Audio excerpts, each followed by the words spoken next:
पाकिस्तान और ईरान ने इस्माइल हनिया की शहादत का मामला OIC इजलास में उठाने पर इत्तेफाक कर लिया। वजीर खारजा का ईरानी हम मनसब से राबता, इसराइली इकदाम इंसानी हुकूक की खिलाफ वर्जी करार। ईरानी हुकाम की शहीद इस्माइल हनिया के कत्ल की तहकीकात, फौजी और इंटेलिजेंस अफसरान समेत 2 दर्जन से जायद मुश्तबा अफराद गिरफ्तार कर लिए गए। अमरीकी अखबार द न्यूयॉर्क टाइम्स का दावा। अमरीका ने इसराइल पर ईरान और हमास के मुमकिना हमले रोकने के लिए जंगी बहरी जहाज मशरिक़ वुस्ता भेजने का ऐलान कर दिया। कई एयरलाइंस ने इसराइल के लिए अपनी परवाजें मुअत्तल कर दी। तुर्क अफवाज के chief of staff vice admiral Ibrahim Ozdem का नेवल हेडक्वार्टर्स इस्लामाबाद का दौरा। हमीदुल बहर नवीद अशरफ से मुलाकात में बाहमी दिलचस्पी के उमूर पर गुफ्तगू। वफाकी वजीर अमीर मकाम ने खैबर पख्तूनख्वा के मसाइल को PTI की गलत पॉलिसियों का नतीजा करार दे दिया।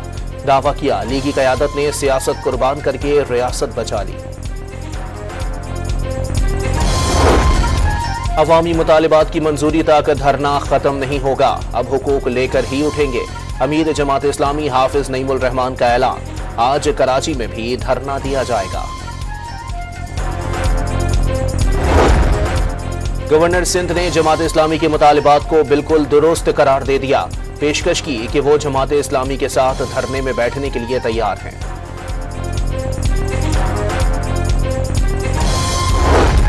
रावलपिंडी की मकामी अदालत ने 9 मई के 12 मुकदमात में उबूरी जमानत के लिए बुशरा बीबी की दरखास्त पर फैसला महफूज कर लिया।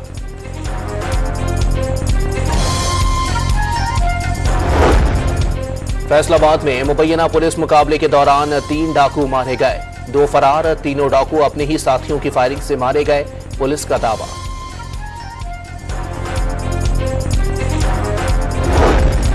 और कराची में 2 रोज की मुसलसल बारिश, तीसरे रोज भी मौसम अबरालूद। महकमा मौसमियात ने आज शाम से नया स्पेल बरसने का इम्कान जाहिर कर दिया।